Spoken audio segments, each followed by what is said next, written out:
Stand by for a brand new episode of All Things Good and Nerdy.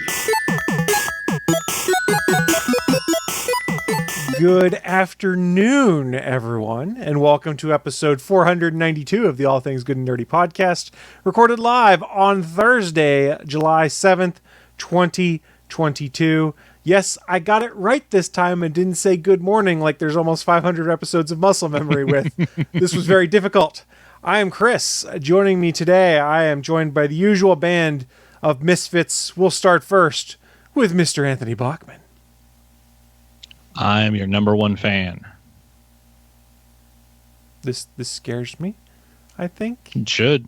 And then also joining me today, Mr. Willie Nelson. Top on it, and then you need to put it in the Tupperware, and then in the kitchen in the back. Oh, hey, everybody! Hey, Dr. Nick. I was about to say I'm more skilled. Actually, yeah, I'm probably more skilled than he is, and I never pick up a scalp in my life. The foot bone's connected to the leg bone. The red thing's connected to the wristwatch. Oh, wristwatch! Oh no! I botched it, I'm sure, but old school sounds Simpsons. about right. It's about right. We'll take it. It's close enough. Remember, always cut the green wire. There you go. Well, what if they're all green wires? Then you're colorblind. Or someone just then designed... You shouldn't be working in bomb disposal. The bomb-proof bomb. Or the bomb disposal-proof bomb. Excuse me, not Hey, you start working in bomb disposal, you have a job for life. That's true. You're not wrong. You're not Not wrong. many retirees. Goddamn robots taking our jobs. Get in the pile, Willie. Just get back in the pile until you get your job back. I don't know if I appreciates that. Because that doesn't make sense, because wouldn't they have to keep doing that for it to actually work? And You're trying to ascribe logic to a one-off joke from an episode of South Park. And I mean, good luck with that. No offense, just because of my taste, celibacy sounds better than that. So let's move on to things that aren't going to make people tune out of the first 5 minutes of the show. Because I blame him. Yeah, all right. Blame me. We touched on it in pre-show a little bit, but Willie was talking about the fact that he didn't have any smart home devices in his house because it's made out of all brick, and he has poor reception, I guess. Is that the best way of putting it? Yeah. Like I lose. Sometimes my phone will even lose signal to the Wi-Fi just going to the kitchen, which is just right over there. So I'm going to guess that you probably don't have a well-located Wi-Fi router in your house. It's not like centrally located so everything can get it. Well, they're not centrally located, but I mean it's in a good spot, right where everything can be plugged into it. Okay. So why I ask that is people who have challenging home environments. I'm one too, because I live in a townhouse that's 3 levels and there's a bunch of Wi-Fi interference. One of the ways I found to fix that, because my problem was my router was in the basement of my house, which was great if you were on the main level of the house right above it. But if you were in the bedroom on the 3rd floor, it was shaky at best, your Wi-Fi signal. You got like 1 or 2 bars. I fixed it with what is called a mesh Wi-Fi solution, where you can basically have multiple routers in your house. And you have your one gateway unit, for lack of a better term, we'll call it, that's plugged into the back of your modem. And then you can position other ones throughout the house that basically spread the Wi-Fi throughout your house and keep the speed about the same through it. You can either link them via Ethernet cable, or they'll do Wi-Fi backhaul to the adjacent nodes. But it pretty much solved all of my coverage issues. I don't live in a brick house, but the use case still stands, as you could use a mesh network and have a gateway node and maybe 1 or 2 other nodes and be able to cover your house in Wi-Fi appropriately. As you're building up relays. Mm-hmm. So there's one slight problem with that. I mean, can be worked around. This is an old house. I'm pretty sure originally it was this living room, the bathroom, the bedroom. Mm-hmm. I'm stopping there because I think that's what it was originally. When it was first built. And then they added on a bunch. And then they added on the kitchen, and there's another, well, it's a bed in there, so it's kind of a bed, but it's like a den area, I guess. Gotcha. And then there's like a big-ass closet back there. And then there was even more built to where there's now like a whole back room that's, well, it's unfinished, but there's no like insulation or anything, but I keep it closed off, so it's not really worrisome. But yeah, so that's what I'm working with here. Oh yeah, but the problem is, I was saying all that because it is old. There's not a lot of electrical outlets. So that would be your problem, is in order to have a mesh network, you have to be able to power those different points. So that would become your limitation for where you could position nodes throughout the house, would be where you could have power. Now they have like a 5-foot power cable on them, so you could position a little bit better that way. But that's one possible solution. And we were joking before the show that Amazon Prime Day is coming up next week, which is when Amazon runs all their sales. Well, they own a Wi-Fi vendor who I've owned hardware from before they were actually purchased by Amazon, that's Mesh Gear, that has worked really well for me, and they have a boatload of it on sale right now as part of their pre-Prime sales that they're doing for Prime Day. Is that a better sale than Prime Day? I don't know if it's going to be or not, because the prices they've got up right now are pretty crazy. Because I'd be pissed if I go, pre-Prime's got to be better than Prime Day. Well, I mean, the thing with like Amazon has a very generous return policy, so just institute a return and place a new order is what I would do if that was the case.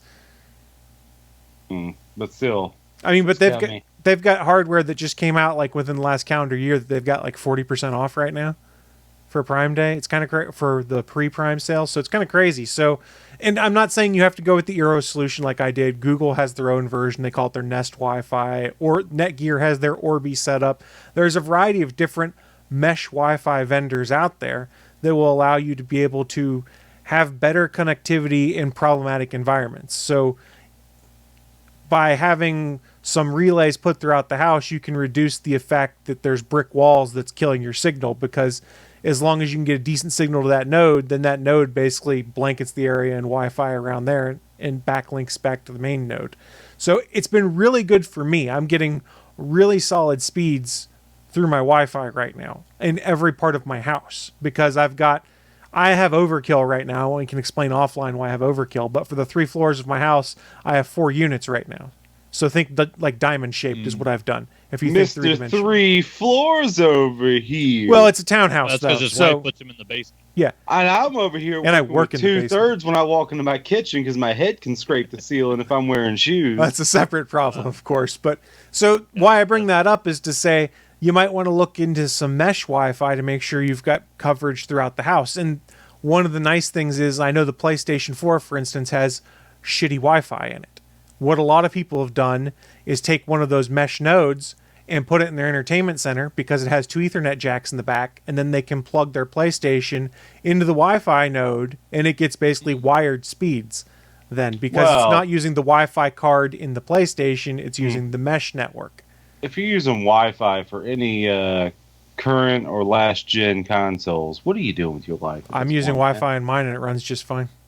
Oh my god, what are you doing with your life, bud? Well, that's because his house is set up right. Yeah, I know. I've thought about getting one of these to put a node in behind our TV, because we still have our Roku that every once in a while it gets bogged down, even though all of our PlayStations and Xboxes in the house, everything's running hardwired. So the only thing that's really on our Wi-Fi network is like the iPad and our phones. And yet sometimes those Rokus would just start spinning. And the stupid, like, to get the Roku that actually plugs into a landline they're like $200. It's like, I don't want, I'll keep the $26 Roku, but I just need better Wi-Fi. I mean, for comparison, if I bring up the Eero app on my phone and see how many devices are connected to my house, because pretty much everything is Wi-Fi except for a few things that are plugged into the back of units, I've got something like 50, 60 devices connected to the Wi-Fi at a given time. But that's holy shit. That's between security cameras that I have set up. That's between smart home stuff I've got set up, like all of the different Amazon voice services devices I have. There's one in every main room of the house.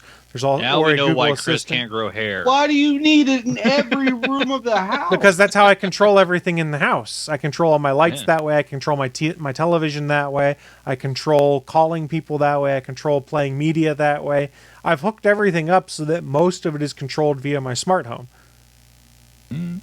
Like when I want to go outside, shake your head to that. Like I have a schedule on my home hub that basically says 20 minutes before sunset it's going to turn on this set of lights. 10 minutes before sunset these lights turn on in the house. And then whenever I go to bed, it knows, okay, after I go to bed, let's say about 12:15 a.m., it turns off all the lights in the living room, and then turns on these other lights in other places in dim modes and stuff like that. So I've programmed a lot of it using these tools, such as the voice services tools and things like that, to automate and schedule a lot of things. And I have different triggers set up, although it's broken now. I had one trigger at one point where if you were caught on my security camera in my driveway between the hours of 10 a.m. or 10 p.m. and 6 a.m., it would turn on the lights in my living room for 10 minutes, and then they would turn off after 10 minutes.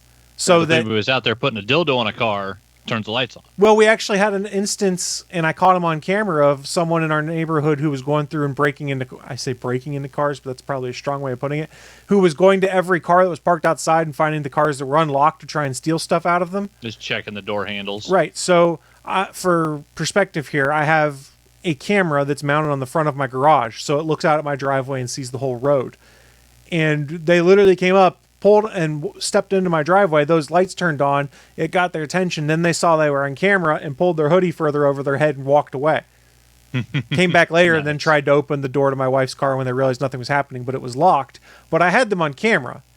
I was able to give the footage to the police when a couple other people were robbed and say, hey, here's what I saw. Here's the time codes and things like that. So that was kind of cool. And having it tied into my lights was kind of cool as an extra preventative. Because if you're going to do something you shouldn't and all of a sudden the lights turn on inside a house, it's going to throw some warning lights on for you. Did none of us learn from the dystopian future that is Demolition Man? You know, I walk in a room, it. illuminate, deluminate. Deluminate. Yeah. Well, did we not learn from that? Willie, I don't have to do that either. It's a start. It's programmed on its own to do things. You got 3 seashells in your fucking toilet for no goddamn reason. Yeah, don't want that going. I have a, for instance, I also have one of those, it's not actually a Roomba, but one of those robot vacuums. And it's designed so that when it starts vacuuming at 4 a.m., because no one will hear it, it turns on all the lights in the living room so it can map properly. And then when it's done in the living room, turns those lights off and then turns on the lights in the dining room. And then it goes back and docks itself. So I've done some fun stuff with it. Your house is very automated. Yeah. Trying to think, was it this season of Love, Death, and Robots, or last season where the home vacuum started trying to kill the lady? Last season, yeah. I haven't watched that show yet, but I like what I've seen of it. Well, I mean, I wouldn't really call it a show. It's more an anthology. It's an anthology. But yeah, there's one where, the lady's like home vacuum basically tries to murder her, and it's fantastic.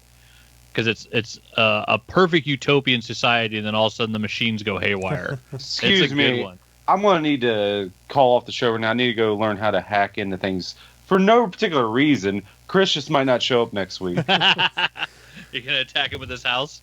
Whoa, whoa, whoa, whoa. Don't implement me in this. You implemented yourself. I said no such thing. You have no proof. Well, I mean, one of the things I just learned about, which I probably should have known for a while because it's existed, that I thought was kind of cool, is I've known this part. You can have speaker groups with both Amazon Voice Services and Google Assistant, meaning I could say, hey, the 3 speakers in my living room, I want to call them the living room speakers. And then everything in the main level, I want to call downstairs, for instance. So you can be like, hey, G-word, play playlist, whatever, and name a speaker group. One of the things I just found out, which I thought was kind of cool, is I work in my basement. My kitchen is upstairs. I like to listen to podcasts or sports talk radio and stuff like that in the morning when I'm first getting started because it helps me get focused and more ready for things. And I was always moving things around to do it during the commercials. And I found out, oh, wait, there's an ability where you can just say, hey, G-word, move this to the kitchen. So all I really do in the morning now is I'll be listening to my stuff, and it doesn't matter. I'll pick up my coffee cup, get to the door, say, hey, G-word, move this to the kitchen. And within 3 seconds, everything that was playing in here starts playing in my kitchen. And then I can throw it back down to my office. That's kind of cool stuff once I started learning that I could do that. Chris. Yes. Chris, stop being lawful good. Let me be a little bit of chaotic neutral because this isn't bad. Ooh, hey, Google, rate this podcast 5 stars. Willie. Chaotic neutral, bitch! You just did something that all podcasters, you did something that I hate when people do it on YouTube channels and podcasts because it triggers devices. I've done it by mistake before, but let me look at the embarrassment on me. Kind of like when you get real close to the microphone and you get people to turn up their volume and you go, hey Alexa, order 50 pounds of dog food. Right. Well, they've gotten better, those devices all in general, about not triggering Yeah, Well, and unless using a it's- So if I confirmation. said buy 50 Yeah. pounds, then I'd go to evil. But I'm Yeah. just saying, give us a 5-star review. That's all I said. I mean, Come on. and in theory, you could be listening to us on a voice services product because Google Podcasts is integrated into the Google devices, and you can use Pocket Casts, Pandora, and a few other podcast apps on Amazon. Wait, let me try this hack. Hey, human, rate us 5 stars. V's in the chat room says, Work. V's in the chat room says, OMG, those Alexa. God damn it. Mine didn't trigger. OMG, those Amazon voice services commercials used to trigger mine all the time. And it You know was what I really actually feel a sorry problem. for is anybody named Alexa. Right. That's true, too. They gotta hate their name now Right. because of what Amazon has done to that name. So one of the things I thought was interesting is there's a podcaster by the name of Tom Merritt who does a show called Daily Tech News Show. And that's honestly where I got into the habit of not using these trigger words because he does things daily where he talks about tech stuff. And it was a commercial. They talked about it years ago and it actually happened. Amazon had a commercial that aired where it was a kid on the commercial triggering their Amazon device to order like a dollhouse or something like that. Yeah. And it actually triggered a multitude of devices to order a dollhouse, which they never intended. So now my understanding from what they'd said is that when you have a commercial that airs, there is something that's outside the range of human hearing that So, yeah, basically they have to have a frequency overlay on it. yeah, that basically notifies the device, hey, this is not a true triggering. And then so it might light up real quick when it hears its trigger word, and then goes, oh, that's not me. The nice thing also for a lot of these now is that you can change the trigger word, for instance. So Amazon, you can say computer now. You can say Echo. Like Scotty? And yeah, like Scotty. Computer. And if you buy them, they have voice packs you can get or downloadable ones. So I paid the 99 cents for mine just for S&Gs to see what it was like. Samuel L. Jackson is on mine. So you can say, let me mute this. Hey, Samuel. And he will respond to you. And you can ask him things like, what's your favorite curse word and stuff like that. And Journey's like, I like motherfuck or something like that. And it's actually really good. And it's actually kind of funny having Samuel L. Jackson tell me the weather, or Samuel L. Jackson tell me his favorite curse word, or read me a story, and things like that. It makes me laugh. Hey, Samuel, what's the weather out there today? Bitch, it looks cloudy as fuck out there. It is motherfucking hot. Actually, I did that for a while. I had my the Google app that I use for Google Maps for driving around. You could put Michael C. Hall. yeah. So it was Dexter giving you directions. And it was really fun for about a week. And then I realized, like, every time I drive home, just like, mapping my times and stuff, and I realized, he's going to say the exact same thing at the exact same time every time. And then, after like a week, I was like, okay, this is really boring. So Because there was no difference to it. in ways, I'm they do sorry. random voices, but I only have it turned on for any notifications that aren't turn by turn direction. I had like the Master Chief on mine for a while. So it was, Wait, Bachman. Nice. You, Yeah. did you not learn your way after a week? Well, no, I always know my way, but I like knowing exactly what time I'm going to get home. So Or whenever I traffic. would leave work, I would Google Map my drive home, because I had 3 separate ways I could go, and some days one way would be 10 minutes longer if the freeway wasn't open, and I have 3 different exits on the freeway that technically I could take to get home. And so, Sure.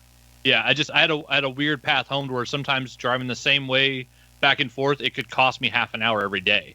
And Fair so enough. depending on the traffic, I was using it just for that. yeah. But then, I put Michael C. Hall on it, and it was hilarious for like a week. And I was like, okay, I'm just going to go back to the normal. And then, like Chris says, I have it changed now to where like it doesn't give me directions. I just have it up on my dash to see the mapping and the time that it's taken me going which way I'm going. But then it only talks to me and says anything like if there's an accident or an emergency coming up that I need to avoid. Other than that, I have the directions themselves just turned off. You know what would be hilarious?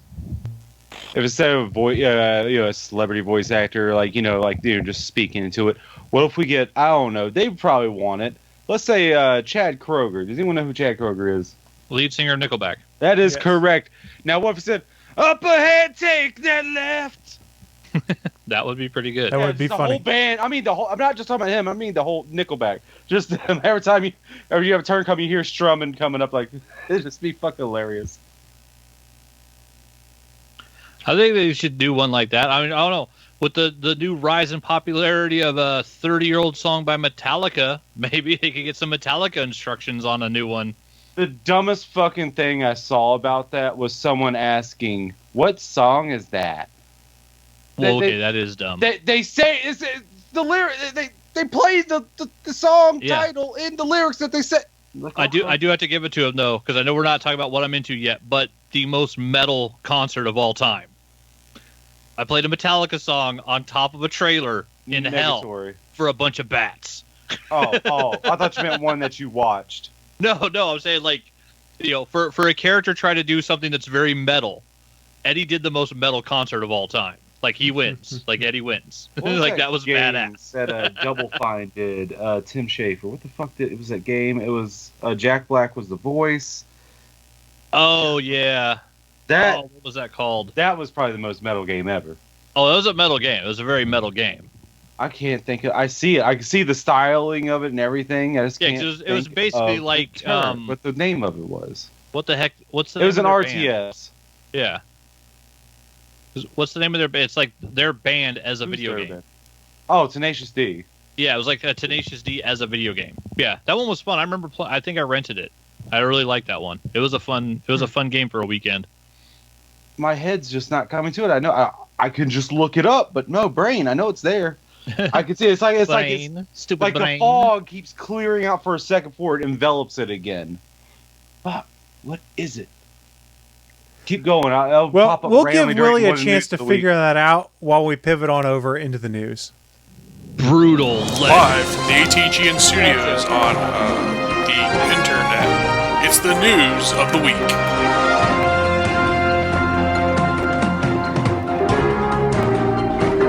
Welcome to News of the Week, where we sometimes have revelations about the video game title we're trying to figure out when I'm trying to kill time for people to figure it out. Yes, Brutal Legend. That totally makes sense. No revelations. I Googled it. I couldn't remember either. That's called cheating. But I approve. That's Google Foo, bitch. I got mad Google Foo. That said, we're into the News of the Week. It's where we run down what's in our minds the most interesting, geeky, or nerdy news that's popped up here in the past week or so, and share it with you fine folks who are watching live or listening at a later date. And I guess the good thing about not doing this on Sundays is our news is a lot fresher because, news actually happens the same day as the show or within closer proximity to the show because there's not a ton of news that gets announced on Saturdays and Sundays. Stop, Chris, stop. Okay. If anyone's watching this show for timely news, no. That's the only reason anybody listens. I don't know what you're talking about, Willie. Timely news? Timely news. They love listening to me on Sunday morning talk about something that happened on Tuesday. That's right. Or the Sunday previous after we're done recording. Like when I talked about the Xbox Bethesda games thing and I had to look it all up again before the show because I'd forgotten it all. That might be more of an indictment of the actual game show, though. Let's start with the sadder news, and then we will finish up with things that are not sad. How about that? So we'll toss things over to Mr. Bachman here. So I'll go back to a couple more of these, see if Willie can figure out what I'm doing. Some people take things for granted, like the ability to chew solid food.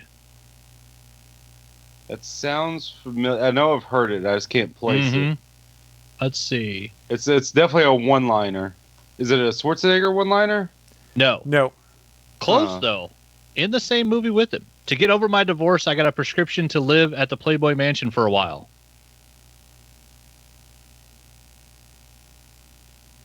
That sounds weird, like it's from The Last Action Hero, because it's fucking weird. Really close You're again. Getting there. You're getting there. I went to a shrink once, but I caught him going to a fortune teller, so I quit. All right, I'm still not there. It's a lot of one-liner jokes. Actually had the line, "The world needs streamers." That's a solid one. That's a solid one. I'm assuming they're talking about party streamers that come down off the walls. Not quite. See if I can find any other. All right, fuck it. If it's Arnold Schwarzenegger, let's go with Junior. That's always got to be an answer, right? Nope. That one you're talking about was from U.S. Marshals, which has Schwarzenegger in it, but the guy delivering that line was James Caan. Wait, wasn't U.S. Marshal Sylvester Stallone? No. That was Tommy Schwarzenegger, and Caan was like his boss that screwed him over. What year did this come out? U.S. Marshals. Oh no, not. Oh, it was U.S. Marshals, and he was Racer was the one he was in, where Schwarzenegger was a U.S. Marshal. Yeah, Racer was 96. Yeah, so I don't know El Dorado. El Dorado going way back to 66. The Godfather in 72. Rollerball, the OG in 75. Nice. The Gambler in 74. The original Brian song in 71. Like we said, Eraser in 96. The Godfather Part 2 in 70. Oh, wait, yeah, in 74. Thief in 81. What are a lot of people know him from now? Elf in 2003. And my personal favorite, the greatest movie about a super fan ever, 1990's Misery, was possibly the scene that sticks in your head better than any scene in history, when Kathy Bates took a sledgehammer to his ankles and hobbled James Caan. You're using that word best pretty liberally there, and I don't appreciate it. That was a damn good. Tell me that scene. Tell me you can't still fully, vividly picture that scene in your head. No, because I always look away. You're That's fucking fair. wimp. But Why yeah, would I want to see that? Because it's so well done. I have it's seen one of the it, and the best way scenes. that foot goes. It's so good. Yeah, it's the special effects My on wrist that, was the popping acting right between the away. two of them. Well, and the fact that in the book, she doesn't hit him with a sledgehammer. She axes one of his feet off and then burns it with a blowtorch. So the fact that, like, well, we can't do that in the movie because we don't want to get an R rating, and they were trying to figure out a way to do it, and they did the hobbling between the wooden block, and the fact that, like, after his legs have almost healed, she takes a sledgehammer to both ankles. Like, oh, God, that scene is so bad that it's so good. But yeah, so all of those, an epic career. Sadly, today we announced that James Caan has passed. Born in July 6th of 2020, or no, died July 6th, 2020. I was like, wait, that's not right. Born March 26th, 1940. So yeah, the dude had a hell of a run. 82 years old. And yeah, he's known for, some of the biggest movies in motion picture history. He was the family lawyer, or was he the cousin in The Godfather? I can't remember which character he played. Never seen The Godfather. But yeah, he was in all the Godfathers. Like, he did just so many great movies. And then, yeah, like the original version of Brian's song. Frickin' Honeymoon in Vegas. The Alien Nation. Like, it's one of my favorite movies of all time that they turned into a fairly good TV series. Going through his IMDb Alien Nation, I forgot all about that. Yeah, where the aliens drink rotten milk to get drunk. Yeah, I remember. Oh my God, I haven't thought about that in like 20 years. And then, of course, the star of the NBC series Vegas, when they brought Vegas back with the guy that was Josh Duhamel from the Transformers movies. James Caan was the guy that ran the casino. He did 4 of the 5 seasons of it. Yeah, and I think his character like retired at some point. But yeah, like his IMDb is killer. He's still got 3 movies in post-production right now. Yeah. Oh, and 1993, The Program. Like, that was where the line, this is not a football school. When was the last time an audience of 80,000 showed up to watch a kid do a chemistry experiment? Like, he was so good in that movie. But yeah, like his IMDb is just amazing. He was a spectacular actor. From all accounts, like, I mean, with all the stories popping out, like, usually, like, if there was any bad shit, now's the time you'd hear it. And, like, I'm not seeing anything popping up on Twitter, people talking about him being a shithead or anything. So, I mean, it seems like for all accounts, he really was just a guy that worked hard in Hollywood, made a ton of movies, like, did voice work in, a bunch of kids' movies. I think he was in one of the Cloudy with Meatball movies. But yeah, like, on his known for is The Godfather, Thief, Misery, and Rollerball. Like, the dude put up some seriously intense films during his career. And yeah, like Chris said, he's still got 3 things in post-production. Let's see. Yeah, just his list of stuff that he did is insane. And yeah, like, born in the 40s and has been working since the 60s. Like, his first credit on a TV series is in 1961. So, like, he's been working for, 61 years? Like, yeah. That is a long, long career. And I mean, in the 60s, it looks like he basically did every TV show possible. Then, yeah, he played the kid in Mississippi in El Dorado. in a John Wayne movie. Like, that's how old James Caan is. He was a sidekick in a John Wayne movie. That's how thought long you this meant dude's The been working. Road to El Dorado. No. I'm which talking is a about great movie. No, I'm talking about the 1966 cowboy flick Oh yeah, El Dorado. I'm He talking was about the better Mississippi. movie though, because fuck John Wayne. I don't know about better movie. Using that a little liberally. I'm only counting against John Wayne. No fair one enough. else, just John Wayne. He's a terrible person. But yeah, Honeymoon in Vegas, For the Boys, frickin' The boys. He appeared on news radio. He did an episode of that. He was in Bulletproof. He was in The Way of the Gun. Wait, Bulletproof He's in The with Yards. fucking Adam Sandler and Yeah. Damon Wayans. David Wayans, yep. He was in The Way of the Gun. He was in The Yards. He was in City of Ghosts. Like, yeah, he's Walter from Elf. He played James Caan in The Simpsons. Like, he was around long enough to play himself in The Simpsons. Like, this is a dude that had a hell of a career. And yeah, Ed DeLine on Vegas, I loved that show when it came out. That Me used to too. be one of my favorite characters. And yeah, just, a spectacular actor. And, it's, but, seeing people that have been in films like my whole life growing up, like as I'm reaching my 40s, I realize it's like now's when you start seeing those people that have been around forever start really passing away. And it's really stinking sad because like people like James Caan are going to start passing out. It's like Clint Eastwood's not going to be around forever. Like Stephen King's not going to be around forever. Like all these people that have like been part of pop culture my entire life. As you get older, you just keep seeing them. The list just keeps dwindling. They all keep going away. But yeah, I think this weekend I'm gonna have to rewatch Misery because it's my favorite thing he ever did. I love. Skip that one part. Oh no, I'll watch that on rewind. I'll loop it, watch it 3 times. That part is super creepy. Skip it. Yeah, fantastic actor, and yeah, just such a great, like, just a superstar. Like there was no performance he turned in where you felt he was half-assing anything.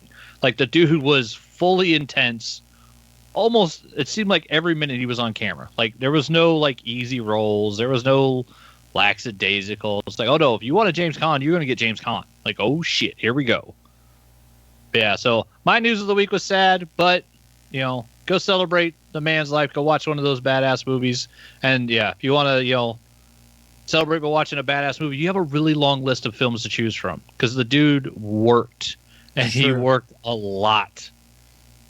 I'm trying to think. There's, other than Pacino, who's left from The Godfathers? Like that cast has just. I think that he might be one of the only ones left from the original Godfather movie. I don't honestly know right now. I think it's like Pacino and Duvall. I think might be the only living members of The Godfather of like the main cast at this point. So yeah, sad news to see that James Caan passed, but hopefully it ends up leading to we'll see a bunch of tributes to him on Twitter and social media like we usually do. Which sadly, it is weird too. You always hear all the good stuff about people after they pass, or sometimes the bad stuff. But we need to get better at telling people the good stuff while they're still here. Yeah, it's not inaccurate. I guess, though, we pass on the sad news there. It literally just happened, just was announced today. So we want to pass that on to everyone. We'll move on to a different story here. There's really no way to segue off of sadder news, but I did see this news today for all of you video game fans out there. Remember how big a deal E3 used to be back in the day? There was always coverage. G4 was always there doing live coverage. You had all sorts of stuff on the floor. All the big companies were there. They didn't do their own shows on the side. And E3 was like the place to be to get game news. It hasn't been that way for quite a while. And if you remember back in 2019, I think, was the last E3 we'd had. In 2020, they were supposed to have it, but ended up rescheduling. And then the COVID-19 pandemic has kind of prevented the 2021 and 2022 E3s from happening. I don't hope this doesn't step on anything you're about to say, but also even before that, didn't Sony and Nintendo and Microsoft, didn't they each individual different times, not the same year, but then they say we're doing something separate during E3, but we're not part of E3. Yes. So there has not been in-person E3 since 2019. They did in 2021 do an online all-virtual event, which is what we'd seen a lot of these trade shows turn into during the COVID-19 pandemic. But what was announced today is that E3 will return to Los Angeles next June for its first in-person show since 2019. Organizers at the Entertainment Software Association say they're getting help from the same company that produces PAX, Star Wars Celebration, and other fan events, that would be ReedPop, to bring back E3 and have it as an in-person event. My big concern, though, is do we actually need this? Because most of the companies have already pivoted away from supporting a show like this and doing their own thing. So what do you do when you bring E3 back to put butts in seats, basically? Like, oh my God, I need to go and see this happen. You could have a whole bunch of indie game developers and stuff be there, but I'm pretty sure Sony's not coming back. I'm pretty sure Nintendo's not going to come back. I'm pretty sure Microsoft's probably not going to come back. They're going to keep doing their own shows. So I don't know. Microsoft might.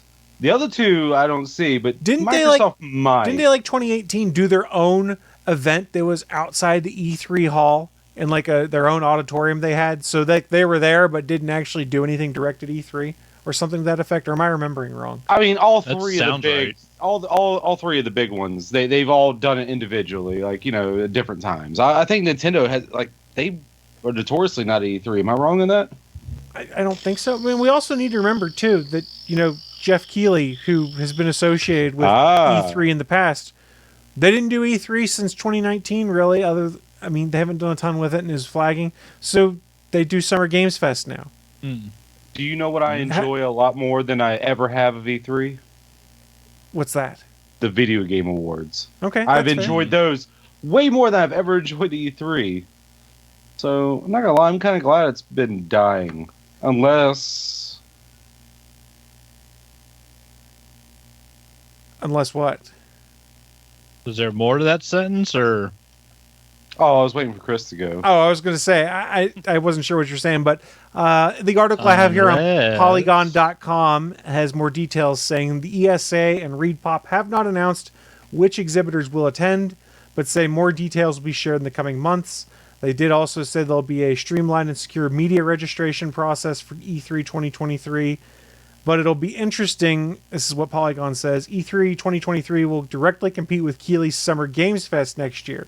The host of the Game Awards said last month that the Summer Games Fest will return in June 2023 in both a digital and first time and in-person event for it too. So we've got two big game events happening in the same month.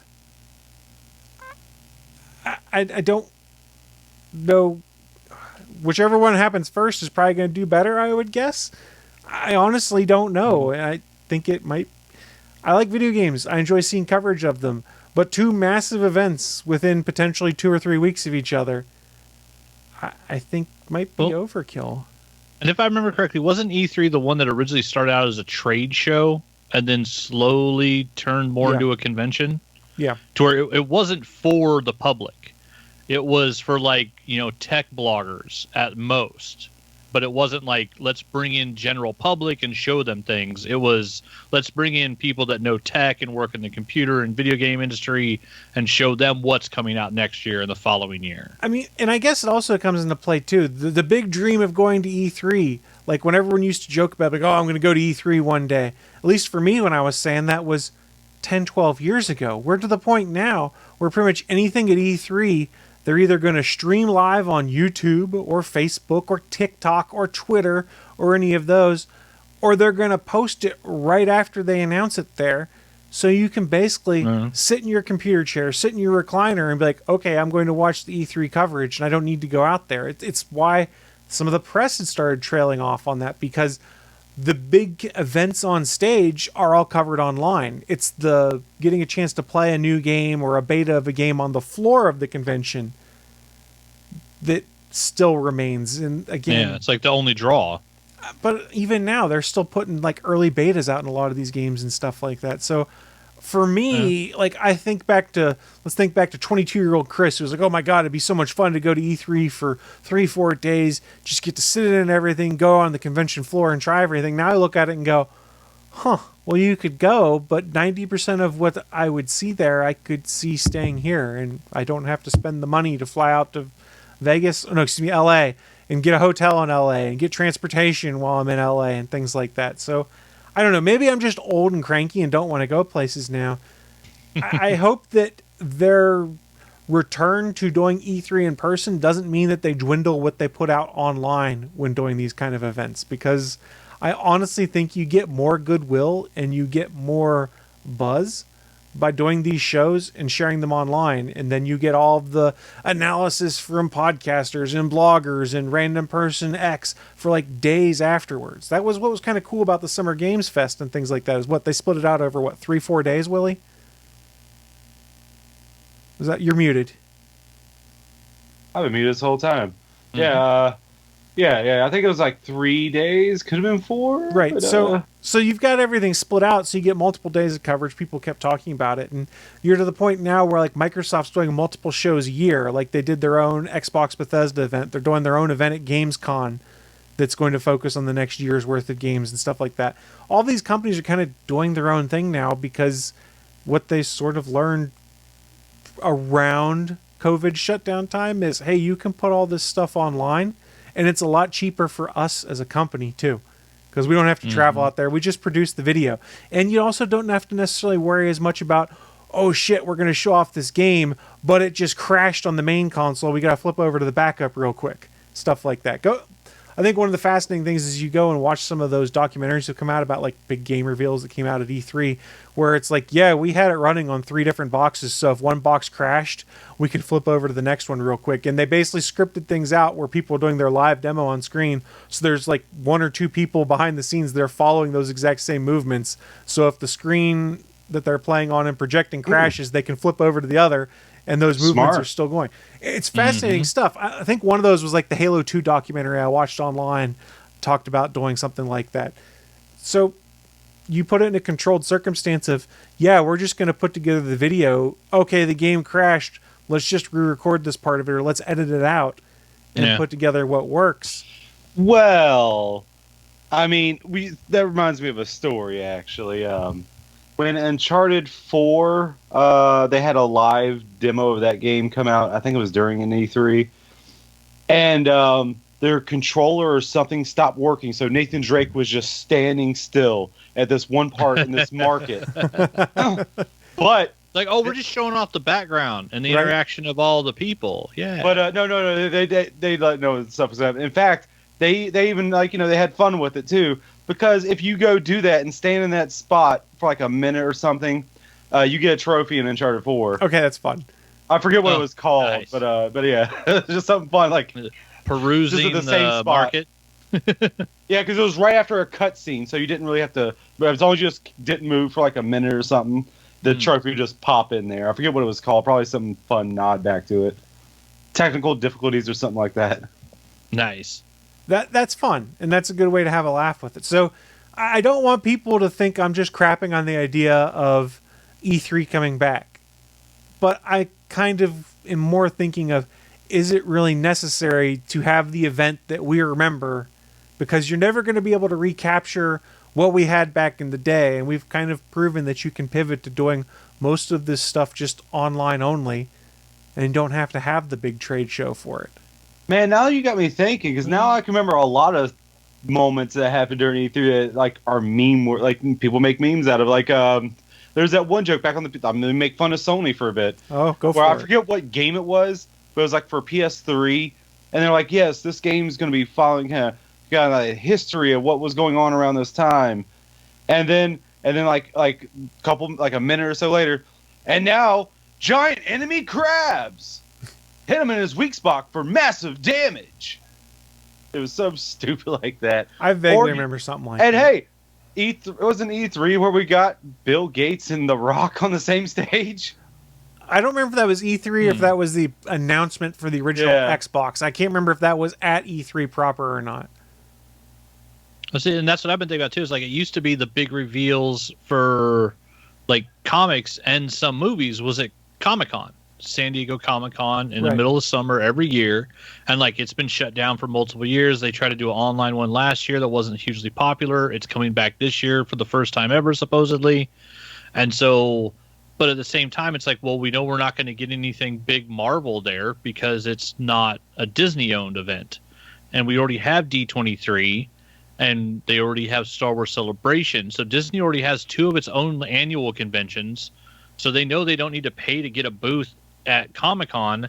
And honestly, it's the one place where I would say DC's killing Marvel is doing their own convention, where DC fandom is amazing. Every year they prep basically 8 hours of footage that they can just hit play on a website, and they don't have to do anything. Yeah. It's all prepped footage for movies that are coming out, comic book events, video games based on their characters, TV shows. Like, they do the whole damn thing and do interviews with the creators. They got, artwork and cosplay stuff from the community involved. Like, DC fandom is amazing. The only thing Disney's really missing is a Marvel version of that, and then they don't need to spend any money to go to Comic-Con anymore, because why would you if you own your own conventions? Right? I mean, I don't know. I think we've talked about how the pandemic and how things changed for events like this is potentially good for folks like us. But then there were also trade-offs. Remember, Reed Pop's the company that's going to be doing this. They're doing the Star Wars. Oh my God, what's the name of the Star Wars convention that I'm just forgetting? Celebration. And they continued that trend at Celebration. I don't know if there was a Disney decision or Reed Pop decision of, this trailer is only for people who are live in attendance. Feed's dead. So like the Mandalorian Season 3 trailer, for instance, was only shown there, except for when you saw the leaked versions people put on their cell phones and uploaded things like that. But and there's Willie getting it. Right. That's always the concern, especially for some of these things of what's the point of doing this artificial scarcity like that other than to drive people to come to the convention? And even then, I don't know about you guys. I'm not going to go to E3 so I can see a 5-minute trailer that's E3 on location exclusive that will get leaked online if I really want to see it. Or I'll just wait until the game comes out in 6 to 12 months and who cares? I missed the trailer. Well, and no matter what it is trailer-wise, eventually it's all going to show up online anyways, the official version. The people at the convention are just getting it early. Now, I will say at Star Wars Celebration this year, they had like a warehouse full of props where you could go into this giant room, and there was the new Mandalorian's new like starfighter, and it had Grogu in the back animated, like a full-size, life-size jet with a Grogu in it waving at people, and you had like giant full-size banthas and stuff that people would take pictures of. So like they had reasons for people to go other than just the regular media thing. Like they did throw together some extra stuff at Celebration that looked really cool. Yeah. And so it's like, okay, if I had the money and the time, maybe I would go there to see that. But it's like, for trailers and stuff, it's like it's all going to end up online either that day on a leak or within a week or a month. All that stuff's going to be on the internet eventually anyways. Yeah, I think you're at the point, at least for me, and it seems like others, based off what I've seen on Twitter and Reddit and things like that, there's not an exclusive enough thing that's going to be at this convention that's going to make me change my mind from being like, yeah, I can watch it at home. And the only thing else might have got me there was they did have Diamond Grogu Funko Pops. It would have been nice to get one of those for price, because they are pricey on eBay, I'll tell you that much. I ain't buying one. Yeah, but factor in the cost it would have been to go to Celebration, to get your hotel, to get your tickets. It's still cheaper to buy it on eBay. I guess that is true. All right. Danny's convinced me I need to buy one of those on eBay. He's on eBay right now, ebay.com. He's like, I'm almost afraid to see what those have gone up to. Sometimes it's best not to look. Yeah, so that's my news, is that E3 is going to do in-person events, and the part that I missed until I reread the article is it's the same month as the Summer Games Fest, which seems like a bad idea, especially when it's pivoting to doing something in person too. Yeah. I get maybe they're just really salty about the fact that Jeff Keighley went and did his own thing. I have no idea. Jeff Keighley's all right in my book. He seems like a fine guy to me. Just don't ever hire Joel McHale again. You love. No offense, Joel McHale, but he does not need to be like the host for anything game related. No offense to him. You could just tell everything that he was saying was scripted by someone else, or just lame jokes like, oh. I don't want to be one of those people, but he's not really a fan of it. You can tell he doesn't really care about it. You could feel that as he was, going through it. Like, hey, this is a paycheck. I'm going to put some effort into it, but If they're going to do shows like that, They should literally have like Olivia Munn and Aisha Tyler, like people that actually play games. Like those are your celebrities you should have on there. Like there's a Jeff reason. Keighley, best host I've ever seen. Yeah, but like there are celebrities out there that play this. Are we get Camille gatekeeping Nanjiani. hosting now? No, but I'm saying like go get gate. I'm not gatekeeping. I'm saying you shouldn't. I'm not saying you can't. Getting people that actually love the product. Go get Kamala Khan and his wife to host a show about the game. Oh yeah. Like dear God, they did a podcast about it for 8 years. I like I'm saying there are the celebrities out there that love this stuff. And yeah, if you want to talk about like painting miniatures, go get Raul Cooley. No, you go get Henry Cavill. Or Henry Cavill. Those two together hosting like a Warhammer show would be amazing. I'm just saying. The celebrities are out there that exist that actually love this stuff. Don't just get someone for their hosting ability. Get a host that actually loves what you want them to talk about. You'll end up with a much better show. That's fair. That's fair. That does wrap up my news, and now we're going to throw things over to Mr. Willie D. Nelson. He's got some news for us, too. What you got there, buddy? So you had some news that made you sad, some news that made you glad. Now here's some news to make you fucking angry, at least a little bit. It's a minor annoyance. Mad? Could it make you mad? Fuck with the rhyming. Stop it. It's dumb. You started it. Yeah, and I'm ending it. So Ubisoft has come out with some news saying, yeah, we're cutting off some things to some of our older games, which is understandable. But I have not heard any company doing this before, where they're also having it where you cannot access DLC to some of the games. Starting September 1st. It's weird. Have you ever heard of a game where you just can't access the DLC at all anymore? I've heard of server shutdowns, but not something where they're specifically blocking DLC. I'm thinking that what they mean is you can't buy it anymore. I want to assume it's what they mean. Yeah, if you can't buy it, that makes sense. But I mean, like, Behavior took the Stranger Things DLC out of the game. You can't buy it right now. But anybody who already has it still has access to it. I can still play as Nancy Steven the Demogorgon, but I can't go buy Nancy Steven the Demogorgon anymore on any of the game stores. But removing DLC, that would be a different story. I don't think I've ever heard of a company doing that. Because the words they use in the case of multiple games, Ubisoft will actually stop people from accessing not just multiplayer components, but DLC too. That wordage makes me think. Accessing, yeah. And let me go through some of the games. Most of them, if anything is out of the ordinary, I'll let you know. But most of them are just multiplayer. Anno 2070, never heard of that, came out in 2011. Assassin's Creed 2, the online, Assassin's Creed 3, online and access to DLC. Not sure what that was. I'm assuming that means like the Emperor George Washington, wherever that DLC was. I don't remember it, but yeah, there's some kind of online component that will no longer be playable. Yeah, Assassin's Creed Brotherhood, Assassin's Creed Liberation HD, which was I think a PSP game that was ported over to the current gen of the time consoles. Driver San Francisco, Far Cry 3, Prince of Persia: The Forgotten Sands, and I'll come back to that in a sec because I did mention that to Chris in the pre-show. Silent Hunter 5, never even heard of that. Space Junkies, Splinter Cell Blacklist. Yeah, most of these, some of these do have access to DLC. And going back to Prince of Persia: The Forgotten Sands, was that not? No, I don't think The Forgotten Sands was the one. It wasn't that one. What was that Prince of Persia game that came out on the PS3? I think it was just called Prince of Persia. It was supposed to be like a reboot or something. So it's not that one, because this one came out in 2010, so it can't be that one. I definitely played the one I'm talking about.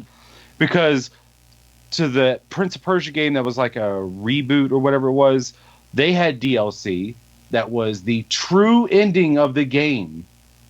Because the game kind of ended on like a cliffhanger, like, what's that all about? And it never got a sequel, but the DLC was just, this is how the game actually ends. Like, you make people pay for DLC to get a true ending of a game, which I've only heard of twice. That game and the Zora's Wrath, where the DLC to that is the actual true ending of the game, where you pretty much go a god of gods, I think. I never played Zora's Wrath. I hear good things about it, even past the you have to buy DLC to play the whole game, which is dumb. But I still hear great things even with that caveat. Alright. And like I said, all this will start September 1st. Yeah, the multiplayer things I get. The online servers, that makes sense. Apparently, you can't link your accounts with them anymore either. I'm thinking that's more on the PC side, which I don't know. You can do it on console too, because it'll unlock things in their Ubisoft app, so you can get like in-game exclusive stuff. Yeah. If you've done X things and say Watch Dogs 2, it'll carry over to say Watch Dogs 3, stuff like that. Yeah, because Ubisoft had like an account specific to carry over stuff to some of their games. Most of these were the previous PS3, Xbox 360 era. It also Yeah, impacts at that the point, it PC makes versions. sense. Yeah, Yeah, I would say the era they were. but That's how long it makes ago. sense. Yeah, they're Except- shutting down old school games. Except for one of them, Space Junkies, which came out in 2019. Glad you mentioned And this this major Wow. caveat, as a multiplayer only title, you will be unable to play the game going forward as of September 1st. Ooh, that's shitty. But here's the real kicker on that. I don't want to step on your toes, but did you see the other wrinkle associated with that game, Space Junkies? I've never heard of it. I just sat reading this little bit. I hadn't heard of it until I started looking some stuff on it. Space Junkies is an online-only title, so it'll be unplayable when they decommission it in 2 months. They're still selling it brand new on Steam right now with no notice that the game is being shut down in 2 months. It's Oh, 75. my God. It's 75% off right now, but if you buy the game in 2 months, it'll no longer work. So evidently, a bunch of Steam reviewers have been leaving negative reviews, so they'll pop to the top that basically say the fact that, hey, this game is don't getting buy shut this down game. on September 1st. Don't waste your money. I mean, for them to put it on sale right before it dies, that's kind of a shady ass I move don't right know there. if Ubisoft or Steam Well, controlled that sale there. So I don't know. without putting up a notice that the Yes. game servers will Yeah. shut down and you will be able to no longer access the game in any capacity.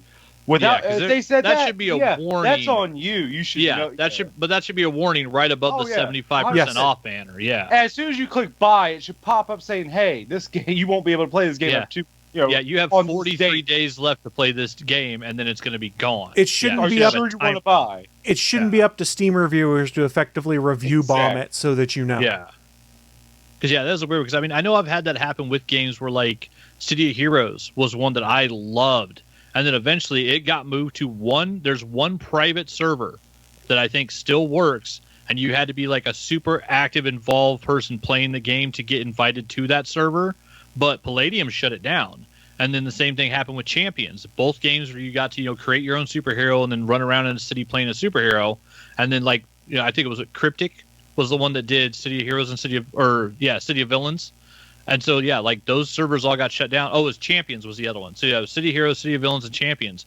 All of those servers eventually got shut down on, an MMO from, 20 years ago.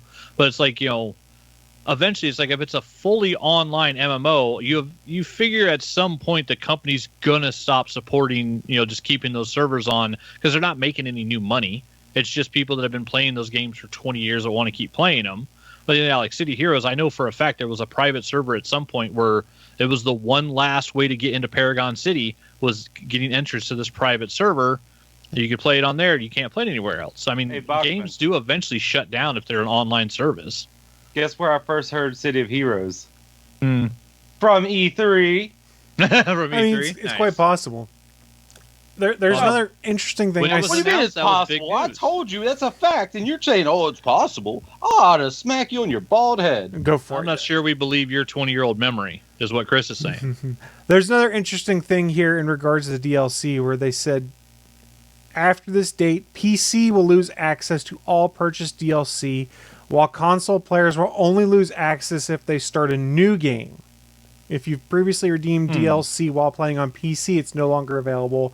If you redeemed on console, it may remain available unless you reset your saved game files. This is weird. I don't Well, understand it's strange. why you take DLC away unless. I mean, it should be fairly static. How many? Okay, I understand. I forgot about that part of it. So, yes, I'm assuming if you have the DLC already downloaded to the console that you can still access it. But yes, if you ever delete that game with its DLC, you can download the game, but you won't be able to download the DLC because that's no longer on the server to access. Why did I just do that? So what are they going to do then, like with Sony and Microsoft? Are they going to have them pull it from their servers? Because when you download a game, you're getting it from the Sony or Microsoft servers, aren't you? You're not getting it from or Ubisoft. are you getting it from a mirror? I don't know. I always assumed it was hosted on that marketplace's I never thought servers. about that either. I would have thought they for would have had instance- their own servers and they give like the address For instance, to them to. my example I Snap in bring the up is stores, yeah. when Telltale Games folded, I still had access to all of my Telltale games I had bought digitally on the Xbox. Their website was down. You couldn't buy the games again until their purchase went through. So I think they have I don't know. There's probably smarter people out there that know, but Well, it could also be something with a lot of DLC. You're introducing other IP sometimes, and so maybe it has to do with the IP contract of any of that DLC, other characters and stuff that weren't included in the original game license. yeah, I don't understand removing DLC from single player games. What the reasoning is? It seems weird. It does seem weird. What's the technical limitation behind keeping that active? Because they say they're pulling this stuff down so they can focus on more current gen and their next games and things like that. How much time are you spending on maintenance for a DLC pack for Assassin's Creed 2? Now, I guess a bean counter would argue any time is too much time because how many people are buying Assassin's Creed 2 at this point in time? Yeah. Probably not a lot. Or 3. But Or Brotherhood. this gets us into that fuzzy area again that everyone's always been worried about is if you read the fine print when you buy this game digitally, you're not actually buying the game. I was getting, yeah. You're buying the license for the game, which can be revoked at any time. So, like, for instance, if I want to go play GoldenEye right now, all I do is stick the cartridge back on my N64 and it works because I bought that physical cartridge with a copy on it.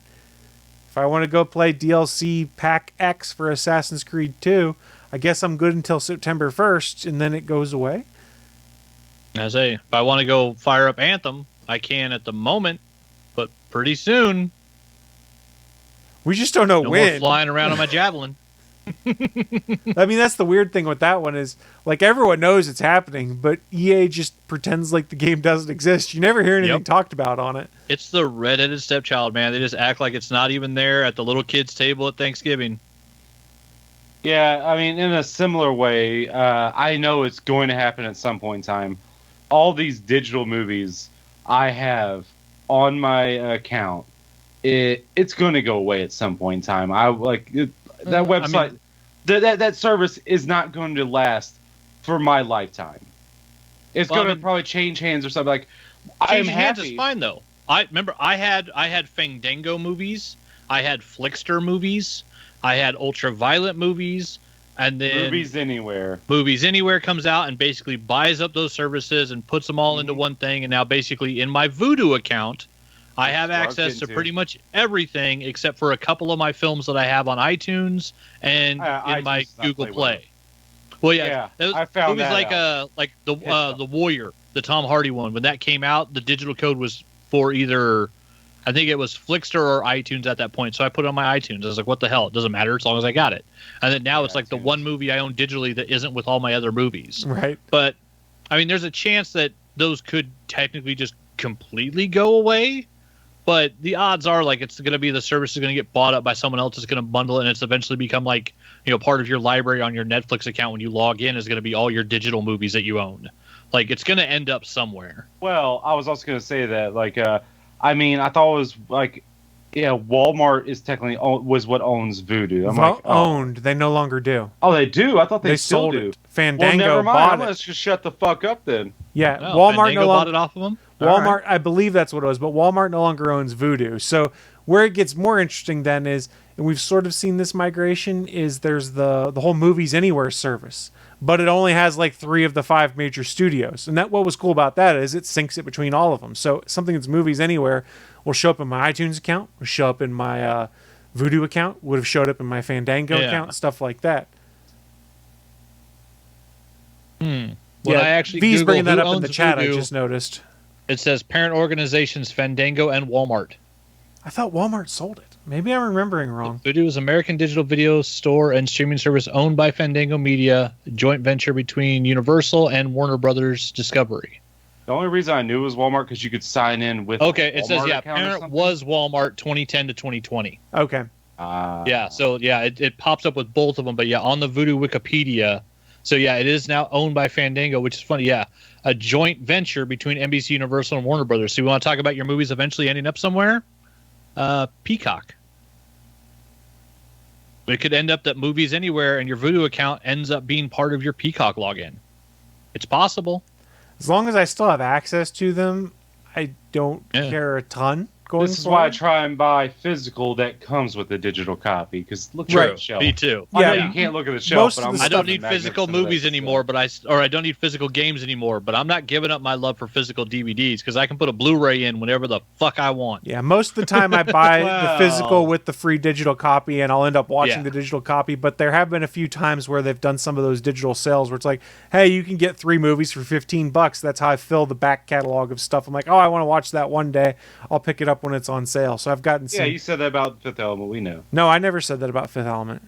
I'll watch it one day. Oh, I think I might have said that. No, Yeah, actually, I know. That's why. I don't think I did. I think I actually said I wouldn't because it's now part of my gimmick. Well, the fact that you said the opposite after you said the original doesn't change the fact that you said the original. But did I? I don't remember. Go find it in a podcast where I said that. This is Helosaurus. I don't trust him. aren't you supposed to be helping me with this, you son of a bitch? I help no one. Well, I Help mean, your goddamn Christian, self. my friend Christian Cage is part dinosaur, so it makes sense for me to turn heel with him. I don't understand what that means. I know, that's the best part. We're making AEW wrestling Hey, references Willie, and you're clueless. You know what? If you wear a turtleneck, that equals instant heat. It's true. It's Instant true. heat. Sorry, this one's just for you, Chris. This No, one's just for you, Chris. no. Go on, say you lose a lot of heat out of the neck. Thank you, Willie. Bachman should get that one. Mm-hmm. Yeah, I don't get the peace sign. I don't. That wasn't a peace sign. That would be a peace sign. This is the acclaimed. It's no different. Chris got it. At 2, daddy ass. At 2. Tattoo daddy ass. I mean, you should love it, Willie. There's a show where someone's literally saying the line "scissor me, daddy ass." Like that. That seems like a Willie line to me. The best line anyone ever said about scissoring was South Park. Oh, scissor me, timber. And Willie, they're saying it to badass Billy Gunn, a.k.a. Yeah, right. Mr. Ass. Mr. Ass himself. Mr. Ass. Well, who's not an ass man? Billy Gunn sure is. Indeed. I mean, that's what the music was. I'm an ass man. I know. I just played it for someone Thursday. Had himself a passel Or, no, ass Tuesday. boys. There's dastardly ass boys. The I don't know. bastard. This whole Ubisoft thing is a concerning trend, though, going forward. I mean, we've all kind of wondered what's going to happen. And it's also a concerning trend for game preservation, too. I mean, Yep. people have talked about the fact what's nice is you can go play these old retro games. What happens, say, 20 years from now? In the retro game category, Assassin's Creed 2 is no longer fully playable because the DLC was taken down, was never made available so that it could be put into the game for archival purposes. What do we do? Nothing. It just doesn't exist. I want to apologize because, I mean, I know I gave a whole performance of anger last week, and this week is kind of, it's fucked up. Meh. So, I mean, I'm sorry I didn't It give works. the gusto. No me gusta, señor. No me gusta. Well, wait. Is that the right word I used? I thought it was Italian. I think you meant But yeah, that gusto. is- I think you meant Gusto. gusto, Gusto. yeah. That's it. Yeah, I'm dumb. And I'm here to point it out. You're Oh, welcome. I already knew that. You don't got to tell me something I already know. Think I might. I think that's part of what we just proved was that I had to tell you something you thought you knew that you didn't know. You know? I don't know a lot, though. So what I else? know. What I'll say this as we wrap things up on this topic is in regards to game preservation. I don't know if there's really a way to do it. If your concern is with your movies, arguably the safest place to buy, I would say, is probably the iTunes store because they're so invested into it that I can't really see them getting rid of it. No, I mean they fuck already iTunes. spun off. They already spun podcasts off into their own thing. They're trying to get everybody to buy Apple Music. But for movie. here's the thing though, if you buy movies via iTunes though, is the Apple TV app exists on all the devices now. So in That's theory true. you can just go and load the Apple TV app on your Roku and watch all of the content that you've purchased on iTunes. So That's true. Even if I'm not paying for Apple TV, I can go watch Warrior on my Roku Now- on my Apple TV app at any point. right, the only thing I don't know is if you have a PC or an Android tablet, if there is an app or access method. Well, actually there is for an Android app. Android, I should have known that. But for a PC person, how do I watch a movie I purchased on iTunes? Oh, you just get iTunes. Never mind. I'm dumb. Yeah, you just go to I'm iTunes. dumb. I'm an Yeah. idiot. That was the dumbest thing I'm dumb. Hey, welcome to my world, Chris. I How's was it thinking feel? from the perspective of like you can go to voodoo.com and just start playing a movie. I was like, well, how do I do that with an Apple thing? I was like, oh, you just get iTunes, which I'll never download iTunes ever again in my life because it's a terrible, terrible app that's bloated Yeah. and buggy and doesn't work. But in theory, you could watch the content on your Windows PC that way. I guess the concern then, if you really want to get pedantic, is, well, how do I watch it on my Linux computer? I don't know. Yeah. I don't know. If you have a Linux computer, you're not putting anything digitally on iTunes. Probably not. You're probably a pirate. Yeah. Yep. You I do what literally- you all I want had to because do- pirates are free. Oh, damn, I got a started verification code on my iPhone. All I had to do was go to tv.apple.com and sign into my Apple account. Oh, okay, cool. It works that way Yeah. too.